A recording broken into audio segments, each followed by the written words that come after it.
My name is Phil. I'm here with Niko Seneviratne. Hello. Hey. Oh, you said that really well. I know. A lot of people don't. So tell us about yourself, Niko. So I've been playing Dodgeball for about 10 years now. I've also founded Generation Dodgeball. Follow us if you haven't already. I'm also the coach of Doncaster Demons.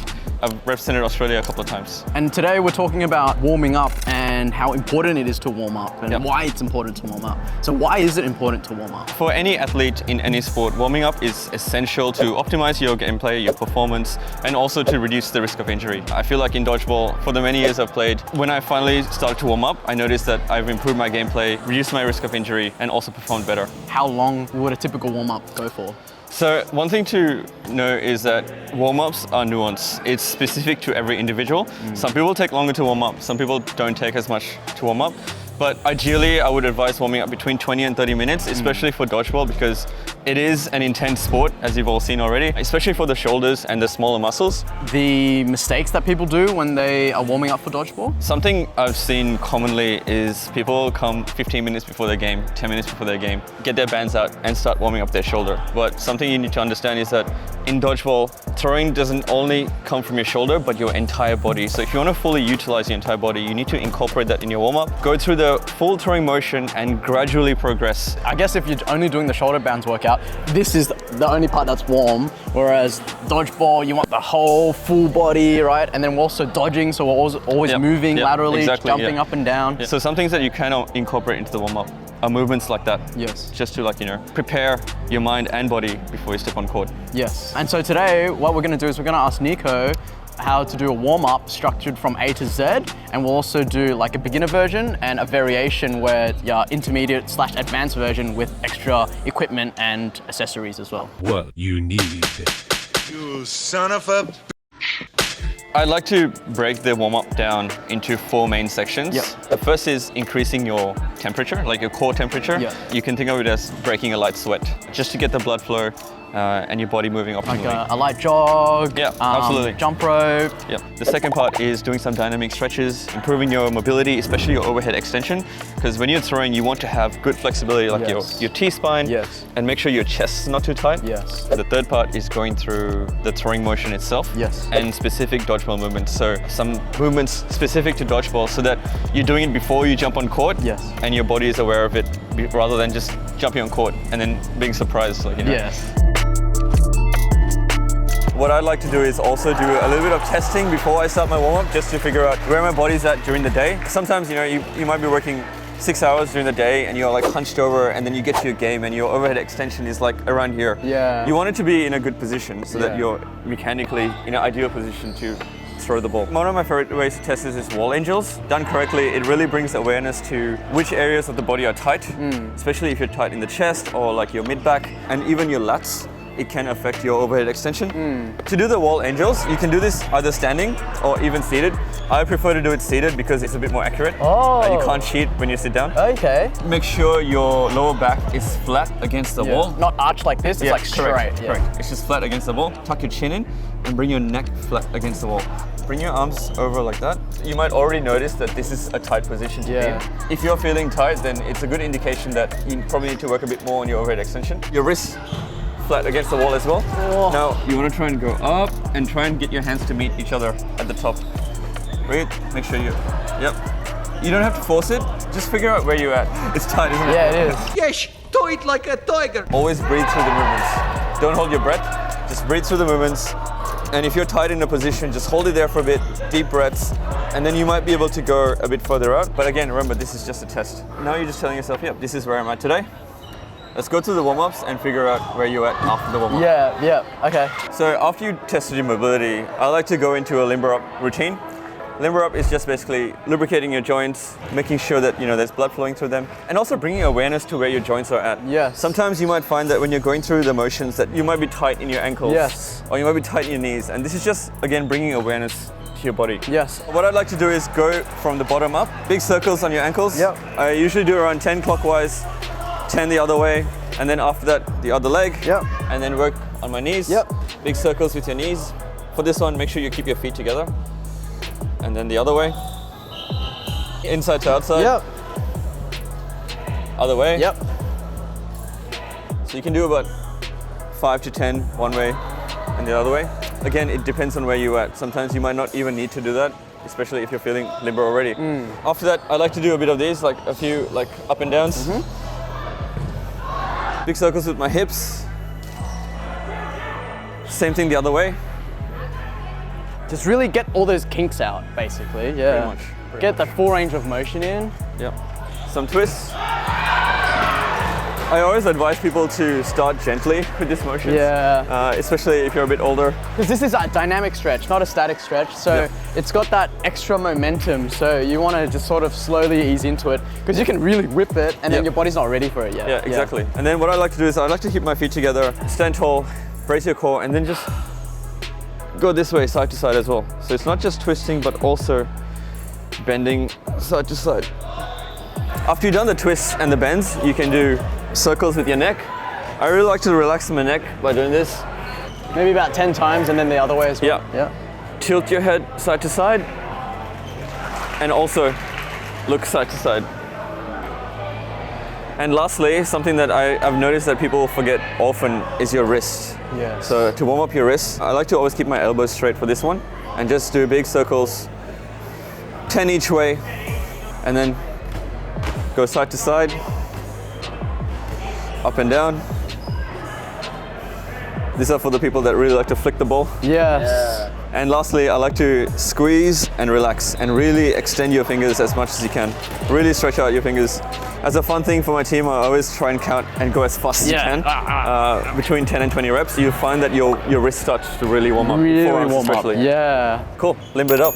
Limber it up. Yes. Now that we've tested our overhead mobility, we've limbered up. Now it's time to increase our core temperature and get the blood flowing. So I like to do some squats to begin with. Yep. So let's do 20 squats. Okay. I really like to go through the motions of the squat. And it goes pretty deep as well. It's a deep squat. It's a Deep squat. After the squats, I like to just sit in this position for a bit and just stretch out. And then from here, you can just do some mobility stuff as well, like improve your thoracic mobility by moving this way. And you can do some of these as well.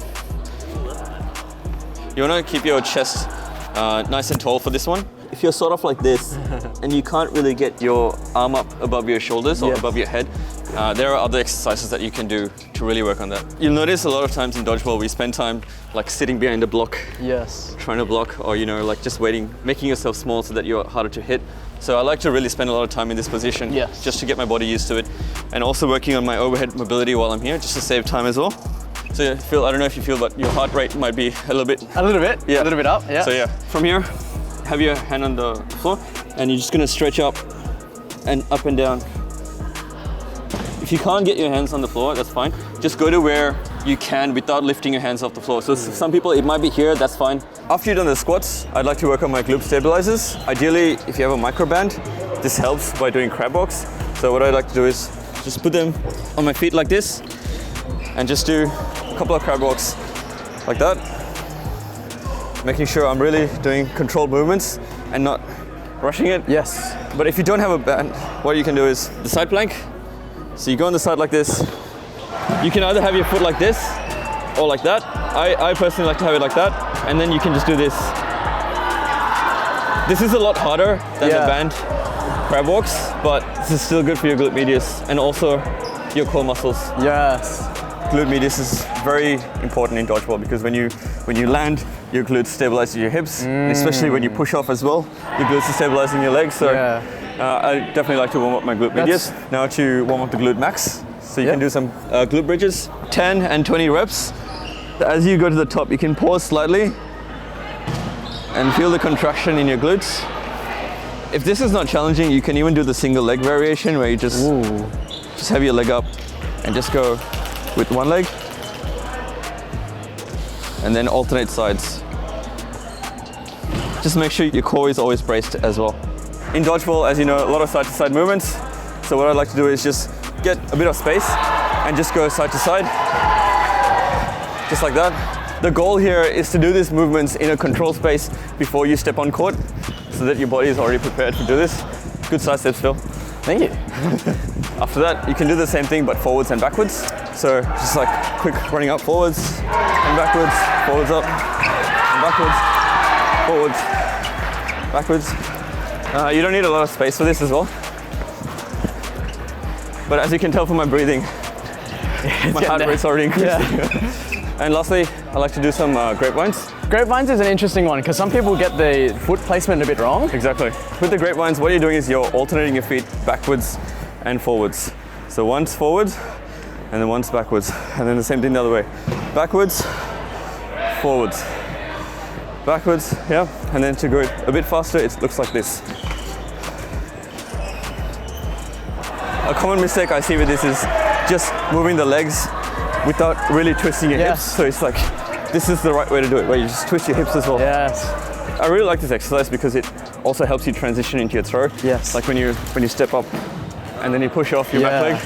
So this is one of the exercises I try to remember to do before I jump into dodgeball. Yeah. After this, what we're gonna do is a couple of windmills, just to get your lower body and your upper body like moving together. Okay, right? so what is this windmill? Windmill is like where you have your legs apart like this, and basically what you're trying to do is you're gonna try and touch your alternate foot with the opposite hand. I like to do between 20 and 40 reps of these. This is a great combination of dynamic stretching and mobility. Make sure your chest is out, so you're not hunching your back. Keep your chest out and your spine neutral. What I like to do is after a couple of reps, if I'm feeling up to it, I like to increase my speed as well, just to sort of match the high velocity movements in dodgeball. Yeah. So by now, hopefully you're feeling your heart rate is a bit up and your body temperature is increasing and your body's feeling a bit warmer.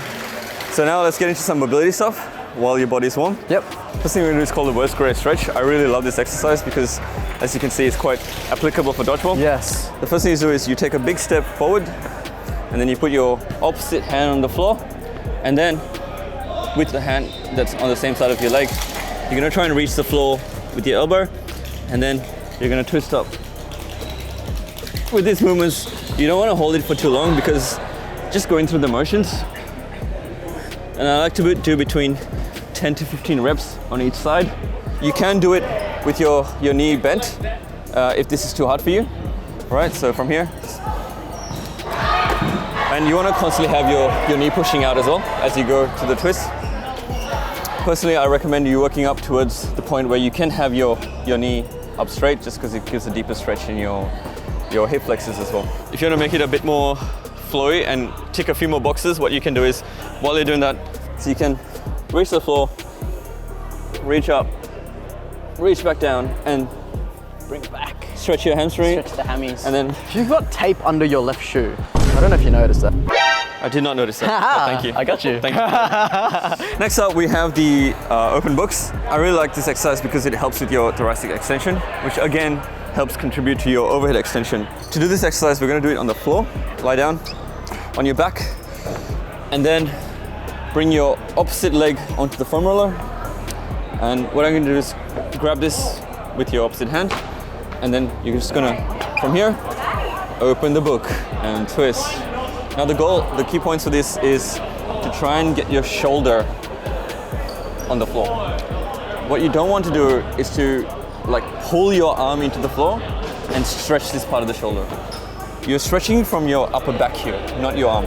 And then go back, right? And then back down again. Yeah, so this really helps you put your body into the positions that it goes through when you're throwing. So as you can see, this is sort of like the movements of the open book. We're going through the mobility before we put our body through it. Yeah. 10 and 20 reps of this on each side. You can do a couple of sets as well if you're feeling extra tight. We've done the open books. Next up, let's work on our overhead extensions. So this is a great exercise if you've been spending a lot of time on your desk and you got 3 social games to fill in at night. So for this exercise, what I'm going to do is I'm going to start with the foam roller in my upper back area. So not lower back, so not here, but upper back. And then what I'm going to do is I'm going to brace my core and make sure my core is engaged. And then from here, with my thumbs facing backwards, I'm going to try and reach the floor with my thumbs and see where I'm at. And then I'm just going to go up and down, up and down. Now, one thing you want to avoid while doing this is to overextend your back. That's why it's important to have your core engaged during these movements. So from here. And you just try to go like further down each time. Yep. You want to try and reach. You can even hold this position and just breathe deeply in this position. You see how your ribs are flaring out? What you're gonna do is try and avoid that and keep your core engaged. Yeah, this is where you wanna measure. The important point here is not to force your arm down, not to jam your overhead extension, but to just figure out where you're at and slowly work towards improving it. It's a gradual process. I do feel quite like limber. I feel like more Ready to play. Yeah, I actually feel like more flexible for sure. Next up, we're gonna go through some dynamic movements just to loosen up before we start throwing up. Yep, okay. So I do a couple of these.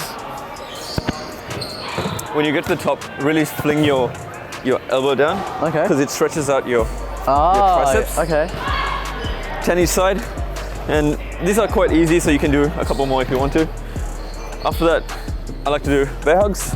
Bear hug. When you're stretching out, stretch your arms down and not like too high. Okay.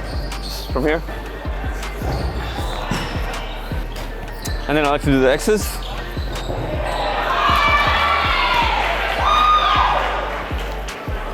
Same for these exercises between 20 and 30 reps.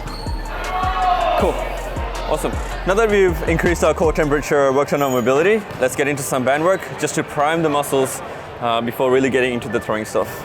If you're warming up by yourself, you want to find an anchor point, something that's stable and it doesn't move.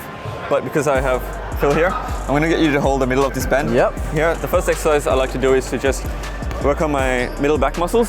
So for this one, I'm going to have my palms facing up, thumbs pointing backwards, and then hold it. Yep. I'm just going to pull the band out. Make sure you keep your elbows straight and not bent. So you're not doing W's, we're doing T's. These ones, it depends on the resistance level of the band, but I recommend between 10 and 15 reps.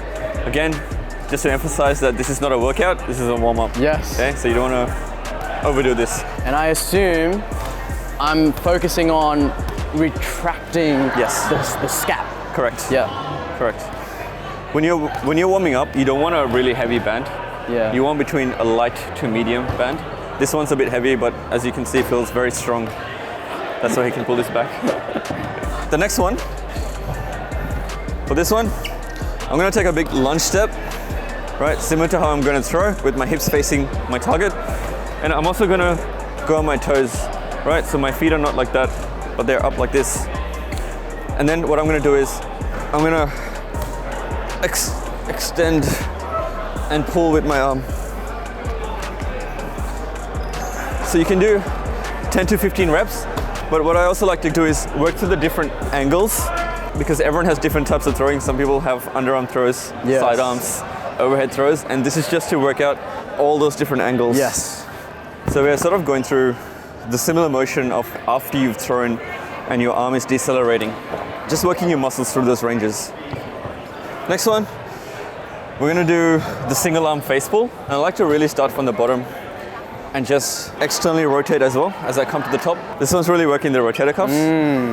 I use my thumbs to visualize the direction of my pull. Ah, I see, okay. So I'm starting off like that, and then I'm really going backwards from here. Pull, externally rotate, good. And then go forwards, pull. The last one, these are called windshield wipers. So just gonna have your forearm parallel to your chest. And again, this one's a bit more specific to your rotator cuffs.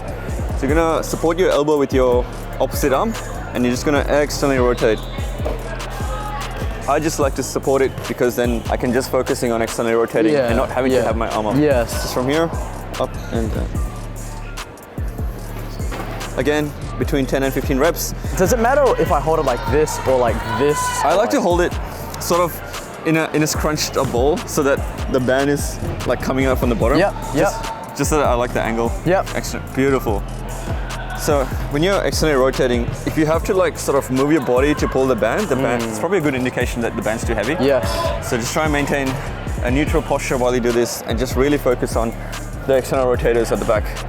A common mistake I've seen people do is as they pull with their wrist. Cheating. So you want to try and maintain a straight forearm across and then just externally rotate. Good, very good. If you don't have a band to warm up, these are some of the exercises that you can do to really prime your shoulders and your body before throwing. The first one I like to do is stand shoulder width apart. You want to bend forward with your chest out. These are called T's. Just when you're at the top, you want to try and bring your shoulder blades together and then relax. Shoulder blades together, relax. One thing when you're doing these exercises is to not swing your arm, to have controlled form and just lift up and back. Really feel where your muscles are at. Next up, we can do the Y raises, but again, in the bent position. I've noticed people do Y raises in this angle. This is good, but I really like to bend forward when I'm doing my Y raises because then it really targets the back muscles. So from here, I like to always point my thumbs up and then just reach up, pause for a second and back down. Reach up, pause for a second. Again, important to have your chest out, maintain a neutral spine while doing this. Between 10 and 20 reps, and if you want to make them harder, you don't have to come back down as much. You can just stay within this range. After that, what we're going to do is externally rotate. A common mistake that I've seen people do is they externally rotate like this. If you don't have any forces resisting that movement, you're not really working out your rotator cuff in that angle. Yes. What you can do there is to do the same thing while bending forwards. So there's a bit of weight from here. Just gonna externally rotate. You don't want to swing your arm up. You want to just controlled movements. And then again, if you want to make this difficult, you don't have to come down. You can just externally rotate like this.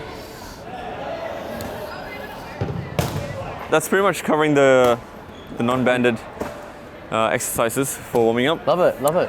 After you warm up, people tend to like jump straight in and just start throwing at 100%. Yeah. But what you want to do is really break down your mechanics and progressively build up your throw to 100%. I like to personally start throwing with a baseball because I find that with a baseball, you can't cheat your throw. You have to use proper mechanics to actually release the ball, whereas because the foam ball is lighter, it's bigger surface area, you can make it spin, and it might not realistically mean that you're throwing well.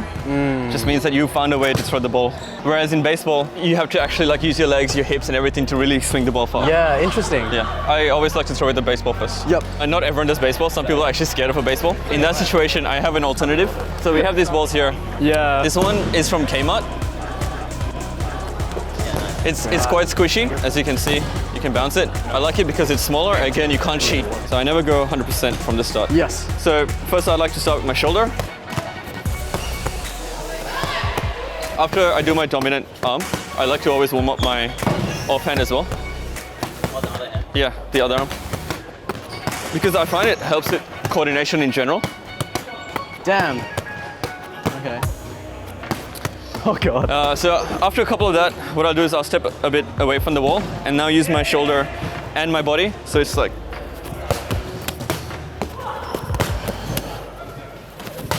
Rotation. Yep. Rotation and extension. It's like.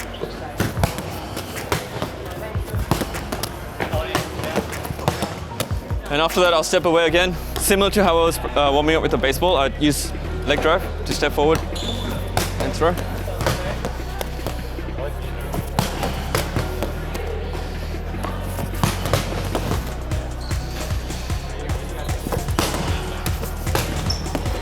And as I feel like my body is getting used to the throw, I'm warming up, I'll just walk further and further away. Yes. I noticed some people put foam rollers and aim for that as well. Yes. I really like that too. Yes. What about, I have another question.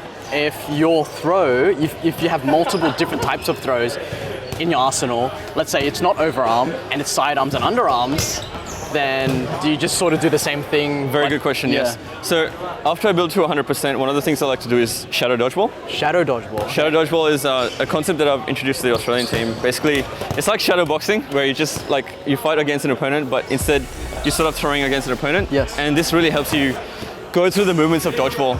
So just to give you an example. Yes. Throw, catch the ball, block, you know, move side to side. It's like you're sort of like grabbing a shagged ball, basically. Yep. Yeah, And going back to your question about different throws. Yes. I would incorporate that into here. Yes, okay, I get you, yep. Just to make sure that I go through my full arsenal. It's like you're rehearsing an act. Yes, 100%. Yeah, I love it. Yeah, this is really good exercise, not just for warming up, but for getting better at dodgeball too. Yes, yes. Hey guys, we forgot to film the outro, so 10 months later, here we are at Dodgeball Sydney Throwdown. We hope you enjoyed the warm-up. Please be sure to be safe before you play. If you want to play longer, have more fun in dodgeball, always warm up before you play. It just minimizes your risk of injury and also helps you perform better. Don't forget to follow the Dodgeball Dudes on Instagram, Facebook, TikTok, YouTube, OnlyFans. And also be sure to give us a thumbs up to Generation Dodgeball and High Performance Dodgeball. Thanks.